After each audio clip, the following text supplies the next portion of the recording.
작년 1월 11일 주일날 제가 이 다니엘서를 시작했습니다. 1년 후인 오늘 이제 다니엘서를 마치는 마지막 시간입니다. 그동안 함께 해주신 여러분께 감사드리고 또 말씀을 전할 수 있도록 함께 나눌 수 있도록 여기까지 도우신 하나님께 영광과 감사를 드립니다. 기도하시겠습니다. 어둠 속에서 태어나 어둠 속에서 살았던 우리들에게 말씀이 육신이 되셔서 빛과 생명으로 찾아오신 주님을 찬양하고 영광과 감사를 주 앞에 드립니다. 아들을 우리에게 보내셔서 새 생명을 주시고 거룩한 하나님의 백성 그 나라의 일꾼으로 우리를 세워주신 주께 영광을 드립니다. 오늘 다니엘 선지자를 통하여 우리에게 예언해 주신 하나님의 말씀, 저희들이 마지막 이 시간을 나눌 때에 선지자들의 영의 하나님이 우리 속에 부어주신 진리의 영이신 성령으로 말미암아 말씀을 깨달을 수 있도록 빛을 비추어 주시고 그 말씀 속에서 확신을 얻고 새 힘을 얻어 그 나라를 증거하고 그 나라의 백성다우게 살아가는 저희들 되게 하여 주시옵소서. 모든 영광과 감사를 주 앞에 드리며 예수님의 이름으로 기도합니다. 아멘. 다니엘서의 마지막 장인 다니엘서 12장 1절로부터 13절까지 우리 한번 큰 목소리로 같이 읽으시고 오늘 다니엘서를 같이 공부하도록 하겠습니다. 그때에 내 민족을 호위하는 대군 미가엘이 일어날 것이요 또 환란이 있으리니 이는 개국 이래로 그때까지 없던 환란일 것이며 그때에 내 백성 중 무릇 책에 기록된 모든 자가 구원을 얻을 것이라. 땅의 티끌 가운데서 자는 자 중에 많이 깨어 영생을 얻는 자도 있겠고 수욕을 받아서 무궁히 부끄러움을 입을 자도 있을 것이며 지혜 있는 자는 궁창의 빛과 같이 빛날 것이요 많은 사람을 옳은 대로 돌아오게 한 자는 별과 같이 영원토록 비추리라. 다니엘아, 마지막 때까지 이 말을 간수하고 이 글을 봉함하라. 많은 사람이 빨리 왕래하며 지식이 더하리라. 나 다니엘이 본즉 다른 두 사람이 있어 하나는 강 이편 언덕에 섰고 하나는 강 저편 언덕에 섰더니 그 중에 하나가 세마포 옷을 입은 자 곧 강물 위에 있는 자에게 이르되 이 기사의 끝이 어느 때까지냐 하기로 내가 들은즉 그 세마포 옷을 입고 강물 위에 있는 자가 그 좌우 손을 들어 하늘을 향하여 영생하시는 자를 가리켜 맹세하여 가로되 반드시 한때 두때 반때를 지나서 성도의 권세가 다 깨어지기까지니 그렇게 되면 이 모든 일이 다 끝나리라 하더라. 내가 듣고도 깨닫지 못한지라. 내가 가로되 내 주여 이 모든 일의 결국이 어떠하겠삼나이까. 그가 가로되 다니엘아 갈지어다. 대저 이 말은 간수하고 봉함할 것임이니라. 많은 사람이 연단을 받아 스스로 정결케 하며 희게 할 것이나 악한 사람은 악을 행하리니 악한 자는 아무도 깨닫지 못하되 오직 지혜 있는 자는 깨달으리라. 매일 드리는 제사를 폐하며 멸망케 할 미운 물건을 세울 때부터 1290일을 지낼 것이요 기다려서 1335일까지 이르는 그 사람은 복이 있으리라. 너는 가서 마지막을 기다리라. 이는 네가 평안히 쉬다가 끝날에는 내 업을 누릴 것임이니라. 아멘. 오늘 저는 함께 나눌 말씀의 제목을 나라의 임하옵소서라는 제목으로 오늘 다니엘서의 마지막 결론 부분을 함께 나누려고 합니다. 지난 시간에 우리가 공부한 대로 다니엘서 12장 1절로 4절까지는 인류 역사의 마지막 때에 이 세상에는 적그리스도로 인한 큰 환난, 최후의 환난이 있을 것이라고 다니엘 선지자는 예언하였을 뿐만 아니라 예수님께서도 마태복음 24장 15절 이하에 이 환난이 언제 일어날 것인가, 창세 이후로, 개국 이후로 이때까지 없었던 큰 환난의 때가 앞으로 장차 도래할 것인데, 그때는 바로 선지자 다니엘이 예언한 바, 곧 멸망에 가증한 것이 서지 못할 곳에 선 것을 보거든 그때가 바로 이 마지막 큰 최후의 환난이 일어날 때라고 예수님께서도 말씀해 주신 것입니다. 이 최후의 환난, 마지막 때에 그리스도께서 능력과 큰 영광으로 재림하시어서 큰 나팔 소리와 함께 천사들을 보내리니 하늘 이 끝에서 저 끝까지, 땅 끝까지 하나님의 택하신 자들을 사방에서 모으시는, 하나님의 생명책에 그 이름이 기록된 구원을 얻은 하나님의 백성들이 깨어 영생을 얻게 되는, 그때 지상에 살아있는 성도들은 죽음을 맛보지 아니하고 변화되어 부활의 새 몸을 입게 될 것이고, 그때까지 천상에 올라가 주와 함께 잠자는 자들은 주님이 오실 때에 저들이 부활의 생명으로 나타나게 되어 깨어 영생을 얻게 되는 생명의 부활이 그때 있게 될 것이라고 다니엘 선지자도 증거했고 예수님께서도 동일하게 그 시기에 대해서 말씀해 주시고 있는 것입니다. 그때 세상에 태어나서 살았던 모든 사람들은 두 종류의 사람으로, 두 부류의 사람으로 분명히 나누게 될 것이라고 성경은 말씀하시고 있습니다.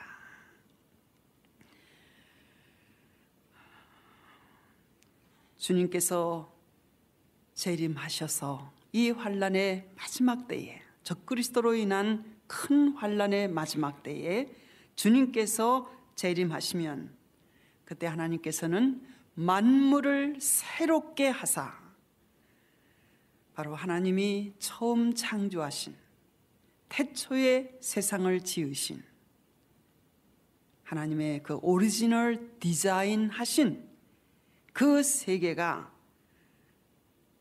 곧 하나님의 나라를 회복하시는, 창세기 1장과 2장에 제목을 붙인다면 하나님의 나라라고 제목을 붙일 수 있습니다.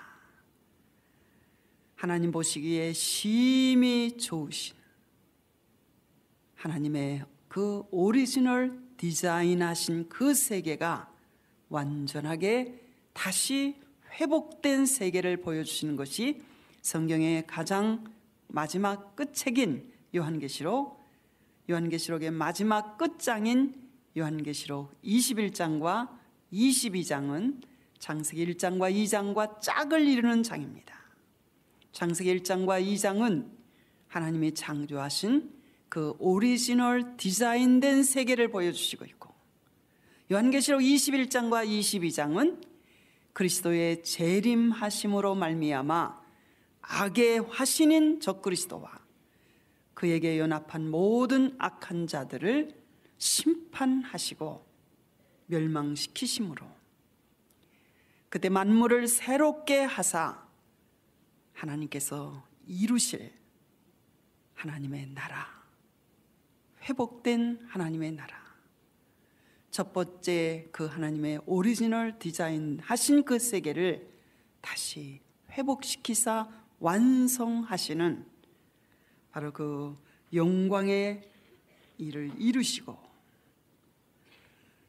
그 나라를 이기는 자들에게, 믿음으로 날마다 이기는 자들에게, 그리스도 예수 안에 있는 모든 자들에게 하나님의 이 회복된 나라를 얻게 하시리니 나는 저희의 아버지가 되고 나는 저희의 하나님이 되고 저희는 나의 백성이 되리라고 약속하시고 있는 것입니다. 그래서 그날은 하나님께서 하나님의 장막이, 하나님의 집이 우리 가운데 함께 계셔서 우리가 그분과 함께 거하게 되므로 모든 눈물을 우리 눈에서 씻기심에 다시 사망이 없고 애통하는 것이 없고 곡하는 것이 없고 아픈 것이 다시 있지 아니하리니 처음 것들이 다 변질되고 타락한 오염되고 손상된 파괴된 이 모든 것들이 처음 것들이 다 지나갔음이리라 이렇게 말씀하시고 있는 것입니다. 이때에 또 다른 종류의 부류의 사람들이 있을 것을 말씀하시고 있습니다.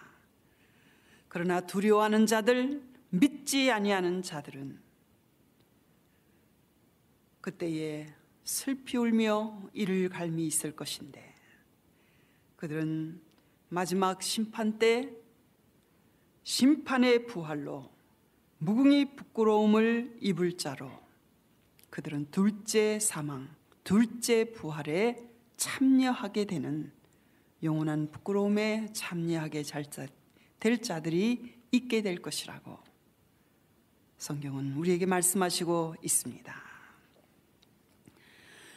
하나님의 나라에 회복된 그 완성된 하나님의 나라에 참여할 사람들이 누구이며 이 사람들은 어디서 온 사람들이며 어떠한 사람들입니까? 성경은 우리에게 이렇게 질문하고 있습니다. 우리 성경 한번 찾아보시겠습니다. 요한계시록 7장 13절입니다.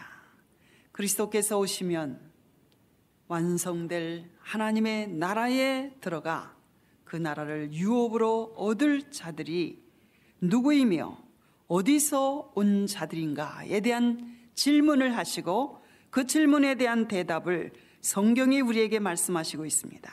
먼저 요한계시록 7장 9절 먼저 찾아보시겠습니다. 9절 2일 후에 내가 보니 각 나라와 족속과 백성과 방언에서 아무라도 능히 셀 수 없는 큰 무리가 흰옷을 입고 손에 종려가지를 들고 보좌 앞과 어린 양 앞에 서서 큰 소리로 외쳐 가로되 구원하심이 보좌에 앉으신 우리 하나님과 어린 양에게 있도다.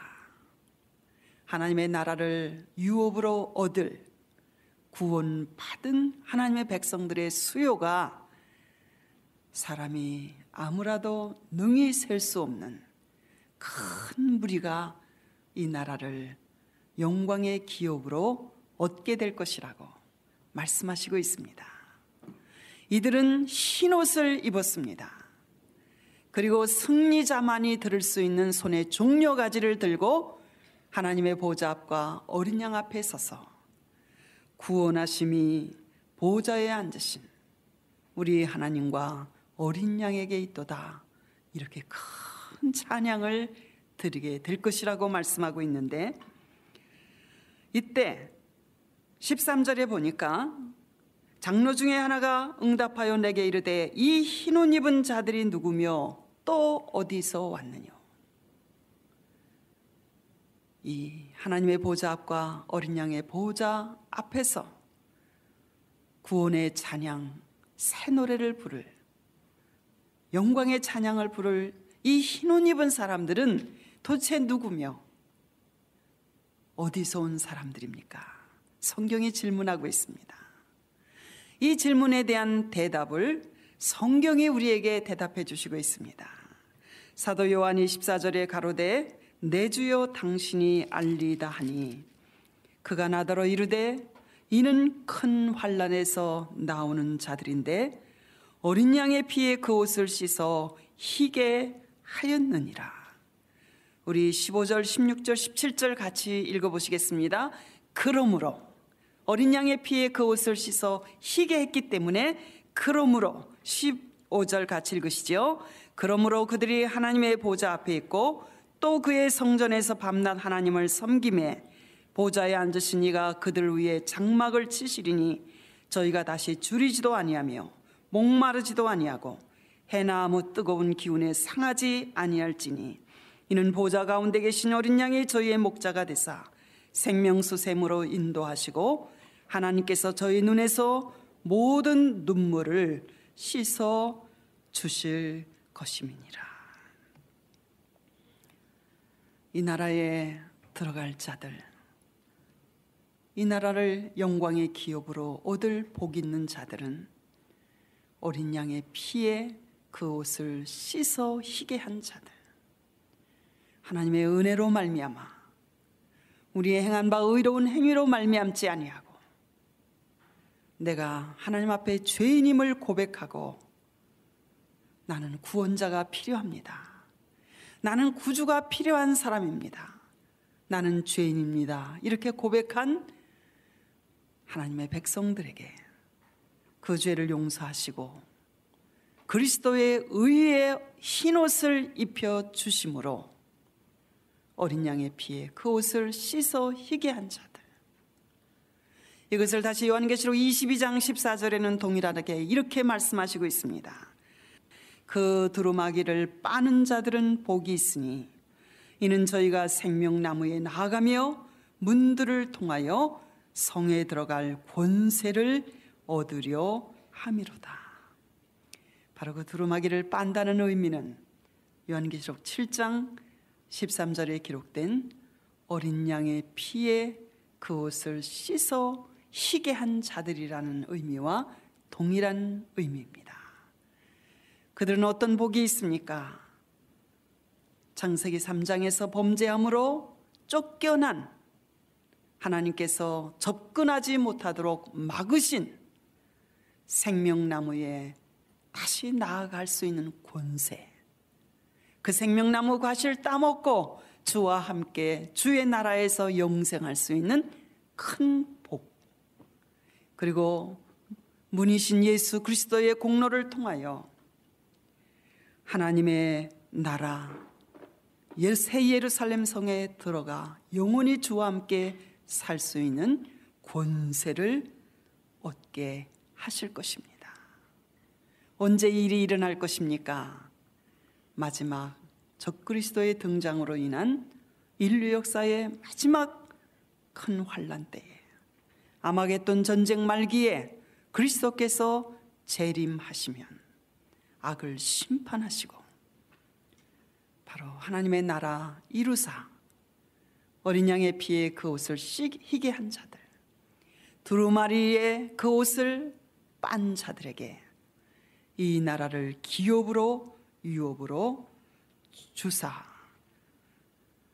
이기는 자들에게는 이것들을 유업으로 얻게 하실 것이라고, 날마다의 오늘의 환난 가운데서 지금 우리는 이 마지막 때에 적그리스도로 인한 환난이 아직 우리에게 일어나지 아니한 시대를 살고 있지만, 날마다 우리에게 다가오는 오늘의 환난 가운데서 믿음으로 이기고 벗어나는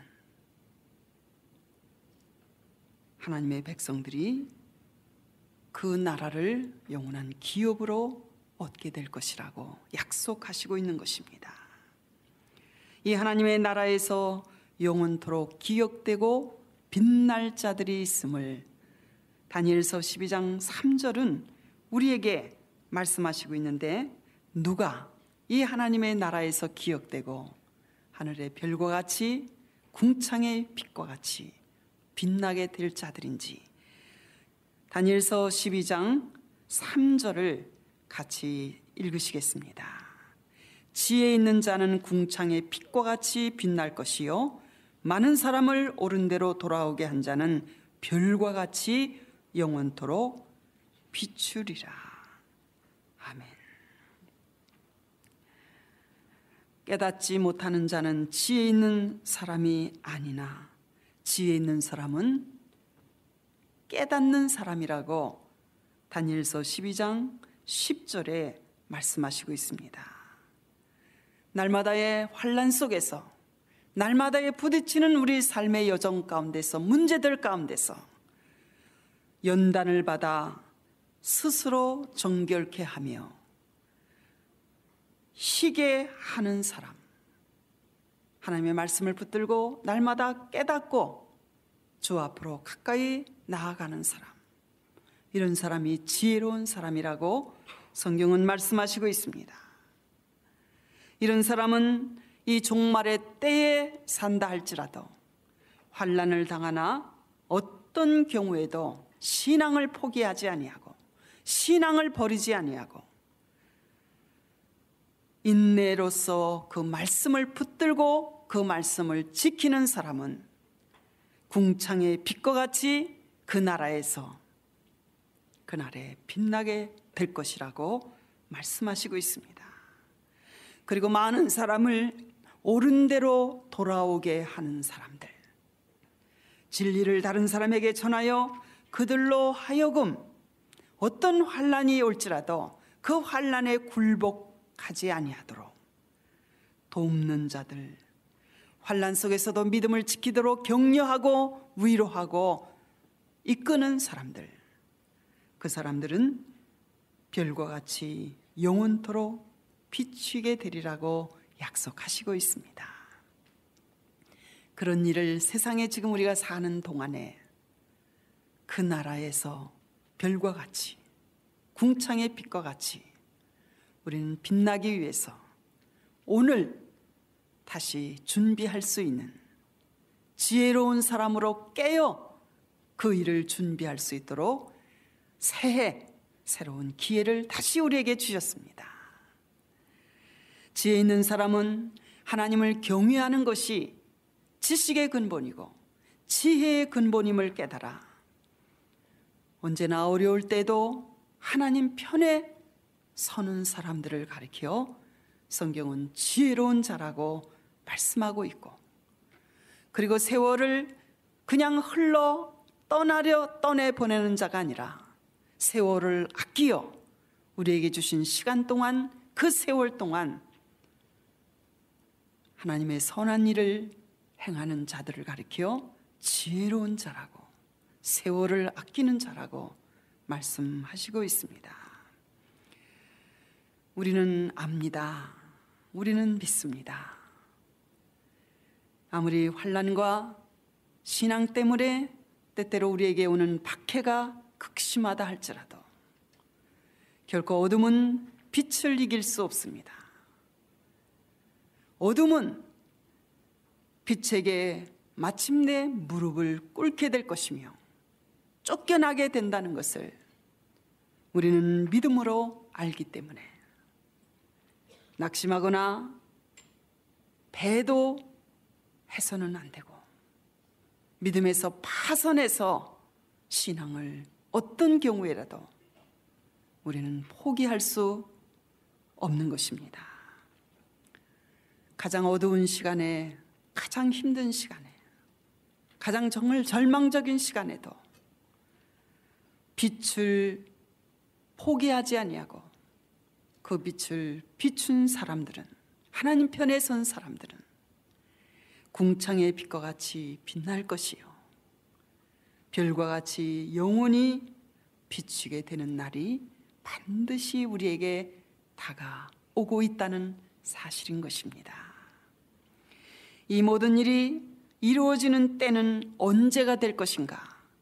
그 시기에 대해서 다니엘서 12장 5절부터 7절까지 우리에게 분명히 밝혀주시고 있는데, 다시 한번 다니엘서 12장 5절부터 7절까지 우리 석절을 같이 읽어주시기 바랍니다.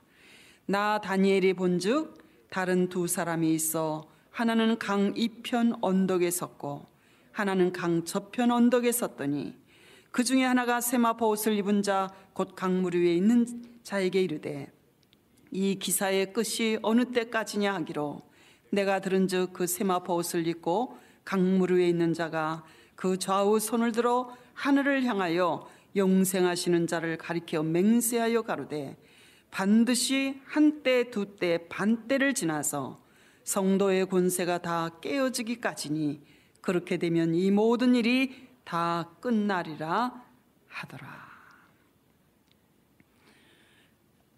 다니엘 선지자는 이 히데겔 강변에서 그의 생애의 마지막 계시를, 예언의 말씀을 그가 들었고 보았다고 기록하고 있는데, 다니엘서 12장 5절부터 7절까지 보면 이 종말의 때에 대해서 그 시기를 묻고 대답하는 두 천사의 대화의 내용을 여기 다니엘서 12장 5절에서 7절까지 기록해 주시고 있습니다.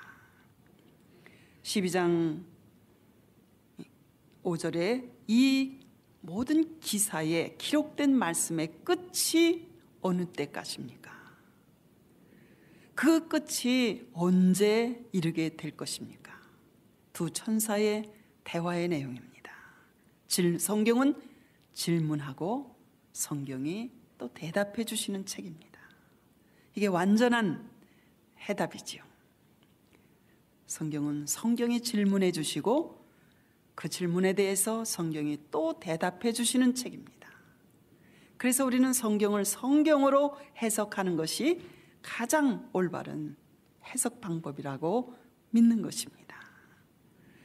이 기사의 끝이 어느 때까지입니까? 라는 묻는 질문에 대해서 다른 한 천사가 반드시 한 때와 두 때와 반 때를 지나서 끝이 오게 될 것이라고. 바로 한 때와 두 때와 반 때는 적그리스도의 통치로 인한 한 일의 중에서 마지막 후 3년 반을 가리키는 것이 바로 한 때와 두 때와 반 때, 3년 반을 가리키는 말입니다. 그것을 다른 성경에는 42달로 표현했고 또 다른 성경에는 1260일로 표현하시고 있습니다. 반드시 한 때와 두 때와 반 때를 지나서 그제야 끝이, 완전한 끝이 이르게 될 것이라고 성경은 대답해 주시고 있습니다. 우리는 그동안 다니엘서를 통해서 인류의 역사의 마지막 때 하나님의 나라가 완전히 역사적으로 그 예언이 성취되는 창세기 1장과 2장에서 하나님께서 오리지널 디자인 하신, 하나님 보시기에 심히 좋으셨던, 하나님과 사람이 함께 교제하며 함께 거하던, 그리고 하나님께서 지으신 모든 피조물의 세계를 다스리고 지배하였던, 왕적인 권세를 행사하던 그 하나님의 나라가 예수 그리스도로 말미암아 회복되는, 완성되는, 다시 만물이 새로 부어지는, 사람만이 아니라 모든 자연계도 사람의 타락으로 말미암아 함께 저주받고 지금도 탄식하며 그 저주에서 해방될 날을 기다리는 모든 동식물계, 모든 자연계도 그날에 다 완전히 회복되는, 그래서 황무지는 백합화같이 피어나게 되고 모든 사막은 변하여 연못이 되고 사자와 이리와 어린아이가 함께 놀고 독사의 굴에 어린아이가 손을 넣어도 해함도 없고 상함이 없는 하나님의 나라가 완성되는 그때는 바로 한 때와 두 때와 반 때를 지나 그리스도의 재림을 통하여 완성될 것임을 말씀하시고 있습니다. 우리가 그동안 다니엘서를 통해서 다니엘서 우리는 7장에서 자세히 공부했습니다. 넷째 짐승, 곧 땅의 넷째 나라인 과거의 로마 제국은 모든 첫 번째 나라인 바벨론보다, 두 번째 나라인 메데 페르시아 나라보다, 세 번째 나라인 헬라 나라보다 달라서 천하를 삼키고 밟아 부서뜨릴 것이며, 그런데 이 과거의 로마 제국은 장차 미래에 다시 등장할 미래의 로마 제국에서 열불이 이 나라에서 일어날 열왕이 일어나게 되고, 그 후에 또 하나가 일어나리니, 바로 그것이 성경이 말씀하고 있는 불법의 사람 멸망의 아들 적그리스도입니다. 그는 먼저 있던 자들과 다르고 또 새 왕을 복종시킬 것이며, 그는 바로 여기서 등장하게 될 것이고, 그는 한일의 언약을, 평화조약을 굳게 맺게 될 것이고, 그는 한일의 언약 전 3년 반 동안에는 새롭게 재건될 하나님의 성전에서 모세의 율법을 쫓아 제사와 예물을 유대인들이 마음대로 짐승의 희생제사를 드리도록 허락할 것이지만, 후 3년이 되면 자기의 정체를 드러내서 제사와 예물, 하나님께 예배드리는 일을 금지하고 자기의 우상을 성전 안에 세우고 지극히 말로 높으신 자를 대적하며 또 지극히 높으신 자의 성도를 괴롭게 할 것이며, 그가 또 때와 법을 변개코자 할 것이며,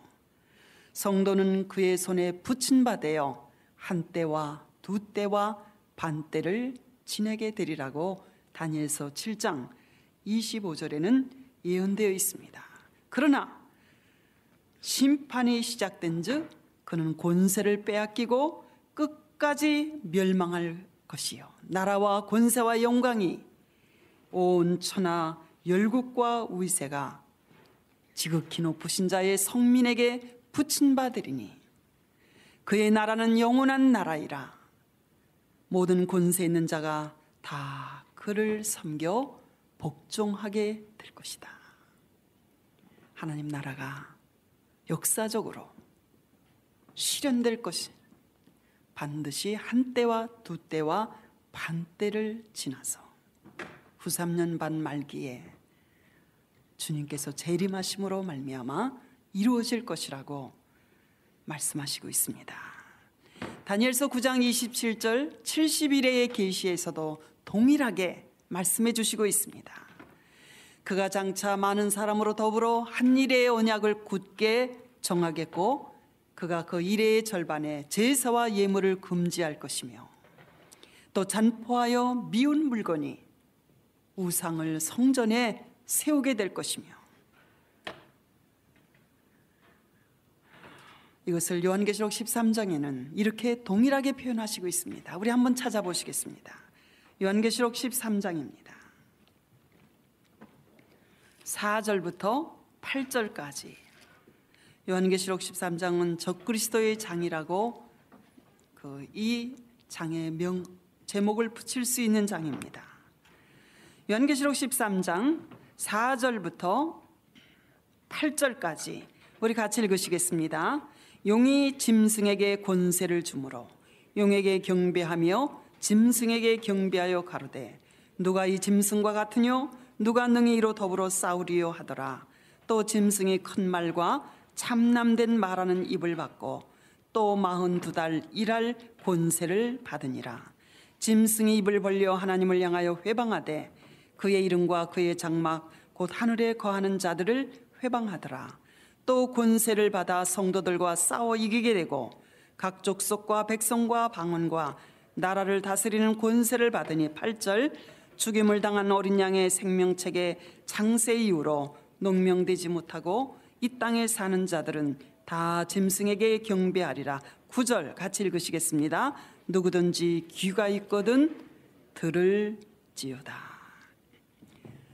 구약의 계시록이라고 불리우는 다니엘서에는 마지막 때에 등장할 적그리스도를 가리켜 작은 뿔이라고 표현하고 있고, 신약의 계시록인 요한계시록은 적그리스도를 가리켜 짐승으로 표현하시고 있습니다. 여기 요한계시록 13장 3절에 보면 4절에 보면 용이 짐승에게 권세를 주리라고 말씀하고 있는데 바로 이 용은 사단의 이름이죠. 사단을 가리켜 성경은 대표적으로 4가지 명칭으로 표현하시고 있습니다. 용, 사단, 마귀, 옛뱀. 에덴에서 인류의 첫사람을 미혹시켰던 뱀, 옛뱀. 이것이 한 인격을 가진 루시퍼, 타락한 천사장인 사단의 대표적인 4가지 명칭인 것입니다. 용이 짐승에게 권세를 주므로 바로 적그리스도가 큰 말과 참남된 말하는 입을 받고 하나님께서 그에게 허락하신 그에게 권세를 행할 수 있도록 주어진 기간은 7년이 아니라 오직 한 때와 두 때와 반 때 42달 일할 권세를 받으니라. 그러므로 환난은 7년 환난이 아니라 성경은 후 3년 반에만 42달 동안만 한 때와 두 때와 반 때만 하나님께서 그에게 일할 권세를 허락하셨습니다. 이것이 바로 적그리스도의 통치 기간이고 하나님의 백성들을 핍박하고 괴롭히는 하나님께서 허락하신 기간입니다. 이때 많은 교회와 성도들은 그때 지상에 있는 교회와 성도들은 적그리스도의 핍박 앞에서 경제적으로, 정치적으로, 사회적으로 매매를 금지하고 짐승의 표를 받지 아니한 666 표를 받지 않은 모든 자들은 자유롭게 살 수 없도록 많은 환난과 핍박을 받아 외형상으로는 마치 성도들이 패배하고 다 소멸된 것 같이 보일 때 하나님께서는 그러나 자기의 백성들을 이때에도 보호하시고 지켜주시고 환난에서 피할 길을 예비해 주시리라고 말씀하십니다. 외형상으로는 성도의 권세가 다 깨어지는 것 같이 교회의 존재가, 성도의 존재가 세상에서 말살되는 것 같이 보일 때에 그때 하나님의 약속하신 모든 일이 이루어지게 되리라고 말씀하시는 것입니다. 다니엘서 12장 7절에는 내가 들은즉 그 세마포 옷을 입고 강물 위에 있는 자가 그 좌우 손을 들어 오른손 왼손 두 손을 들고 하늘을 향하여 영생하시는 자를 가리켜 맹세하여 가로되 반드시 한때 두때 반때를 지나서 성도의 권세가 다 깨어지기까지니 그렇게 되면 이 모든 일이 다 끝나리라 하더라. 강변 위에 서 있는 두 천사의 대화를 통하여 하나님의 나라가 역사적으로 이루어지는 그 시기에 대해서 그 연호를 시에 대한 정확한 시기는 성경이 말씀하고 있지 않지만 하나님의 나라가 이루어지기까지 이러한 역사적인 과정을 거친 연후에 하나님의 나라가 이루어지게 되리라고 선지자들과 사도들을 통해서 하나님께서는 미리 말씀해 주시고 그것을 기록하게 하시고 그 기록하신 말씀대로 그대로 이루시고 행하시는 것이 하나님의 일하시는 방법이심을 우리에게 보여주시고 있는 것입니다. 여기 하늘을 향해 양손을 들고 영생하시는 자를 가리켜 맹세하며 대답한 말입니다. 이것은 될 수도 있고 안 될 수도 있는, 다르게 바뀌어질 수 있는 내용이 아닌 것입니다. 구약 성경에서 손을 들고 엄숙한 맹세, 손을 들고 엄숙하게 맹세를 할 때 이것은 이 맹세는 엄숙한 맹세임을 나타내는 상징으로 손을 들고 맹세하였다고 신명기서 32장 40절에 기록되어 있습니다. 내가 하늘을 향하여 내 손을 들고 말하노라. 나의 영원한 삶을 두고 맹세하나니. 구약에도 영원한 맹세를 할 때 손을 들고 맹세하였다고 기록하고 있습니다. 요한계시록 10장 5절과 7절에도 천사들이 여기도 동일하게 오른손을 들고 맹세하는 장면이 기록되어 있습니다.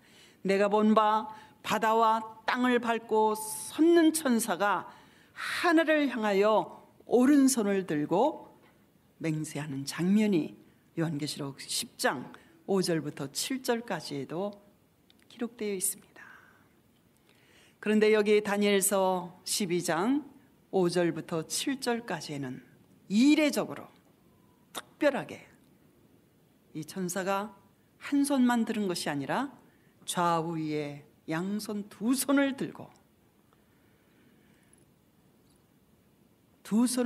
맹세하여 말하는 것은 대단히 이것은 특별한 맹세이고 중요한 맹세라는 뜻으로 이렇게 표현하신 것입니다. 환난 중에 있는 자기의 백성들을 하나님께서는 버리지 아니하시고 반드시 구원하실 것이며 악에 대한 최후의 심판이 하나님께로부터 분명하게 있을 것에 대한 하나님의 확고한 의지를 표현하신 말씀이라고, 그것을 맹세로 좌우에 두 손을 들고 천사를 통하여 영생하시는 자를 가리켜 맹세한 말씀이 반드시 이루어질 터인데 언제 이루어지느냐? 한때와 두때와 반때를 지나서 이루어지게 되리라고 말씀하시고 있습니다. 결론을 맺습니다. 성경의 중심 주제는 하나님의 나라입니다. 성경의 중심 인물은 예수 그리스도이십니다. 성경이 말씀하시고 있는 하나님의 나라, 천국, 우리는 요새 손기철 장로님의 집회를 통해서 하나님 나라에 대한 말씀을 많이 듣고 있습니다. 성경에 말씀하고 있는 천국, 하나님 나라의 개념을 저는 다시 한번 여러분에게 소개해드리고 싶습니다. 성경이 말씀하고 있는 천국, 하나님 나라의 개념은 영토나 혹은 영토 안에서 사는 사람들을 의미하기보다는 그 나라의 지배권을 가리키는 말이 하나님의 나라라는 개념의 의미입니다. 바로 하나님의 통치하시는 나라, 하나님의 통치하시는 영역, 곧 하나님의 주권이 받들어지는 그곳을 가리켜 우리는 천국이다, 하나님의 나라이다. 성경은 그렇게 말씀하시고 있습니다. 진정한 하나님의 나라는 인간에 의해서 인간적인 수단과 방법으로 이루어지는 나라가 아닙니다. 이 나라는 예수 그리스도의 죽음과 부활을 통해서 그 피공로를 통하여 어린 양의 피에 그 옷을 씻고 희게 한 자들, 그 두루마리에 그 두루마기를 빤 자들에 의해서 성령의 강림하심으로 지상에 세우신 교회와 성령께서 그 안에 거하시는 성도들을 통해서 하나님께서 하나님의 방법으로만 이루시는 것이 바로 하나님의 나라인 것입니다. 성경에는 이 천국 하나님의 나라를 세 가지로 말씀하시고 있습니다. 첫 번째가 우리 장로님이 강조해서 말씀하시고 있는 심령 천국입니다. 우리 마음속에 이루어지는 하나님의 나라입니다. 이것을 예수님께서는 천국은 여기 있다 저기 있다 하지 못하리니 너희 안에 있다고 말씀하셨습니다. 이것은 예수 그리스도를 구주로 영접하고 그분의 통치와 다스리심을 받는 사람들 속에 하나님의 나라가 임하게 되는 것을 가리키는 말씀인 것입니다. 사실 천국의 주인은, 천국의 임금은 하나님이시며 우리 주님이십니다. 그런 의미에서 예수님은 천국 자체이고 하나님 나라 자체이십니다. 그가 우리 마음속에 오셨다는 것은, 우리가 그분을 나의 주인으로, 나의 구주로 그분을 영접했다는 것은, 내 삶의 주인으로 그를 모셨다는 것은 우리 한 사람 한 사람의 심령 안에 하나님의 나라가 임하신 것이라고 볼 수 있는 것입니다. 그래서 하나님의 통치가 이루어질 때 우리 마음속에 기쁨과 감사와 감격이 있게 됩니다. 그래서 로마서 14장 17절에는 하나님의 나라는 먹고 마시는 것이 아니요 성령 안에서 의와 평강과 희락이라고 말씀하고 있습니다. 구원받은 사람들의 동일한 특징이 하나 있습니다. 그것은 우리 마음속에 기쁨이 있는 것입니다. 평안이 있게 되는 것입니다. 그것은 하나님의 나라가 우리 마음속에 심령에 임하여 있기 때문인 것입니다. 두 번째, 성경에 말씀하고 있는 하나님의 나라 천국이 있습니다.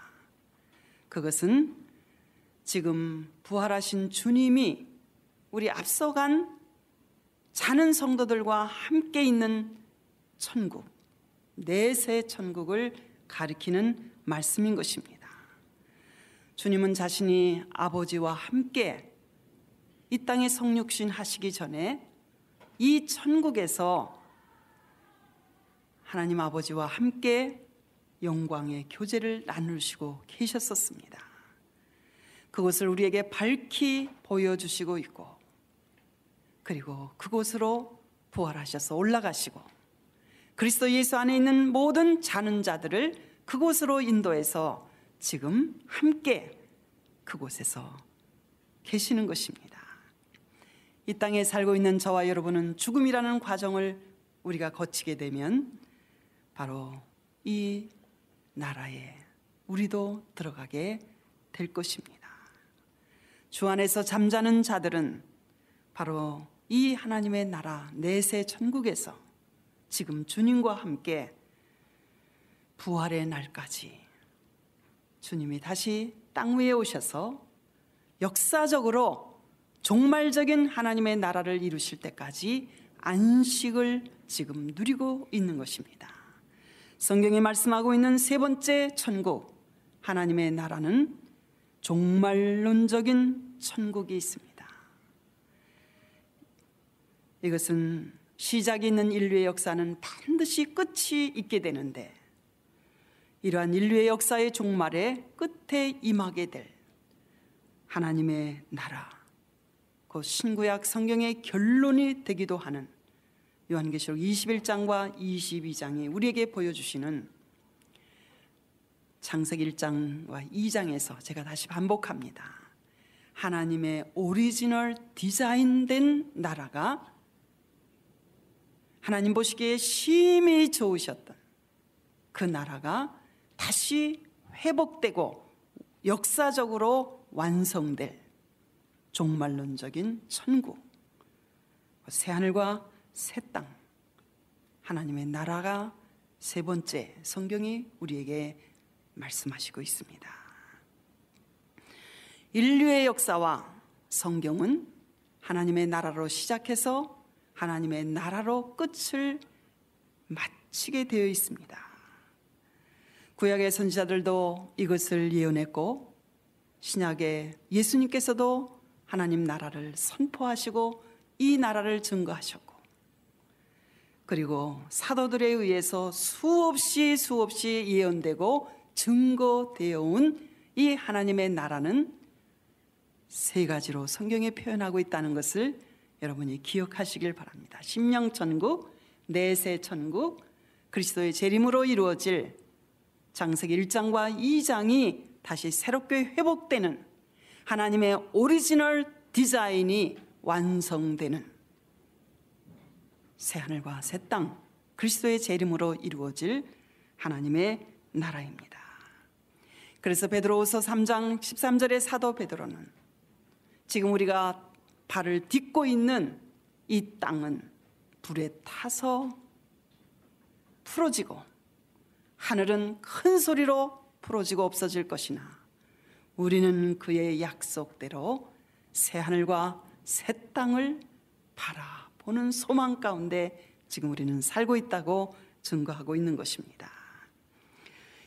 그때에는 세상 나라와 인간의 모든 주권은 하나님과 그 아들 예수 그리스도에게 돌려지게 되고 마침내 세상 나라가 그리스도와 그 하나님의 백성들의 나라가 될 것입니다.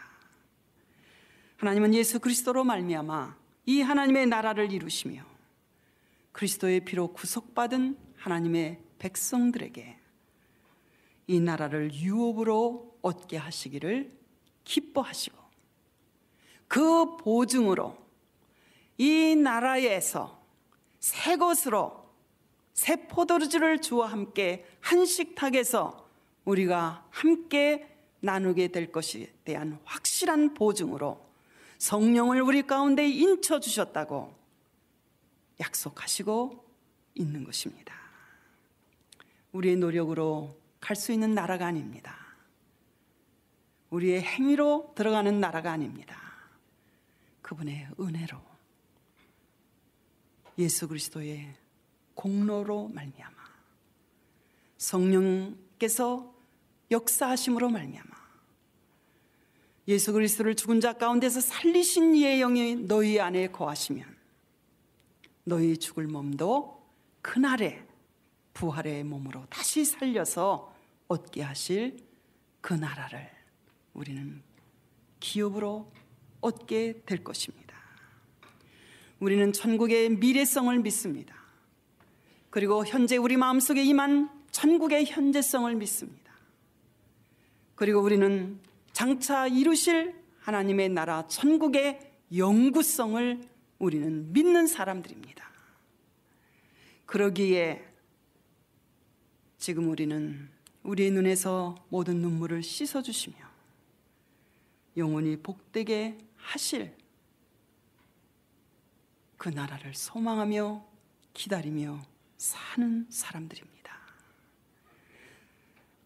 성도들이 순교하기까지 믿음을 지킬 수 있었던 것도 우리의 모든 믿음의 선배들이 핍박과 환난 가운데서 순교하기까지 믿음을 지킬 수 있었던 것도 바로 이 나라의 영광과 이 나라의 소망을 저들이 확신하고 바라보았기 때문인 것입니다.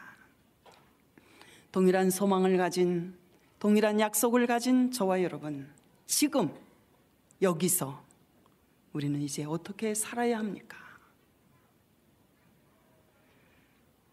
우리는 이 나라의 백성 된 것을 감사하며 살아야 합니다. 우리에게는 돌아갈 기업으로 상속받을 나라가 있습니다. 그 나라가 이미 우리 속에 임하였고, 그리고 주께서 주의 것으로 우리를 부르시는 날 우리는 그 나라에 들어가게 될 것입니다. 그리고 반드시 한 때와 두 때와 반 때를 지나서 그리스도의 재림을 통하여 완성하시는 하나님께서 이루었도다 선언하시면서 내가 만물을 새롭게 하노라, 하나님의 창조의 오리지널 디자인이 완성될 그 나라가 반드시 역사적으로 종말의 때에 임할 것을 바라보고 그곳을 바라보며 살아야 합니다. 여러분, 고단하십니까? 힘드십니까? 외로워질 때가 있으십니까? 주저앉고 싶으실 때가 있으십니까?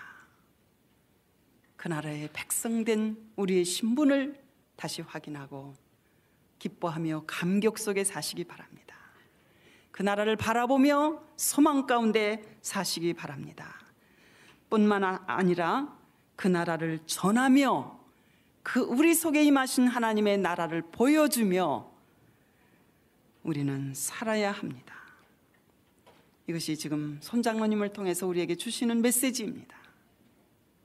그 나라를 보여주며 우리 속에 임한 하나님의 나라를 우리는 보여주며 지금 살아야 합니다.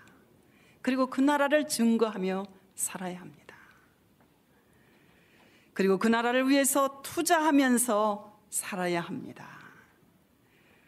그리고 마지막으로 비록 우리는 이 땅에 살고 있지만 하나님 나라의 백성답게 지금 살아야 합니다. 오늘 여기서 그렇게 사는 이기고 벗어난 사람들에게 하나님은 넉넉하게 그 나라에 들어가 영원한 기업을 얻을 후사로 우리를 축복하시고 그 길을 인도하여 주실 것입니다. 다니엘은 포로로 잡혀갔던 바벨론에서 하나님을 알지 못하는 우상을 섬기는 이방 땅에서도 그는 변함없이 그 땅에서도 하나님을 예배했고 섬겼고 다니엘은 언제나 하나님 편에 서 있었습니다. 그는 역사상 가장 강력했던 지옥 중에 하나였던 바벨론 땅에서 우상 숭배가 만연하였던 하나님을 알지 못하는 그 땅에서도 그는 그의 일생 동안 경건하고 지혜로운 정치가로 활동했고 당시 그 캄캄하고 어두운 바벨론을 빛으로 비춘 사람이었습니다. 저와 여러분도 미국 땅에 지금 살아가고 있습니다. 이 땅을 살아가고 있습니다. 점점 하나님을 떠나 우상을 섬기는 타락한 이 시대, 타락한 마지막 때를 저희들도 살아가고 있습니다. 성경의 예언대로 많은 사람이 빨리 왕래하고 지식이 더하는 시대에 마지막 때를 우리는 살아가고 있습니다. 인류의 모든 역사가 그리스도의 재림과 하나님의 나라의 완성이라는 한 정점을 향해서 지금 달려가고 있는 이 역사 의식을 가지고 우리도 요한계시록 마지막 장 마지막 절의 사도 요한의 고백과 같이 주님 임하시옵소서, 나라의 임하시옵소서, 하나님의 나라 임하시옵소서, 그 나라를 소망하며 그 나라를 보여주며 그 나라를 증거하며 살아가는 저와 여러분 되시기를 바랍니다. 기도하시겠습니다. 하나님, 다니엘서를 통해서 하나님께서 역사적으로 이루실 그 역사적인 과정, 세계 역사의 조감도, 천국의 이정표를 저희들이 공부했습니다. 깨닫는 마음 주셔서 주 앞에서 이 땅에 비추는 빛으로 언제나 하나님 편에 선 사람으로 끝까지 살게 하여 주시옵소서. 우리 안에서 역사하시는 자의 성령의 능력으로 말미암아 그가 이루실 것을 믿고 능히 이루실 하나님께 감사와 찬송을 돌려드리며 예수님의 이름으로 기도합니다. 아멘.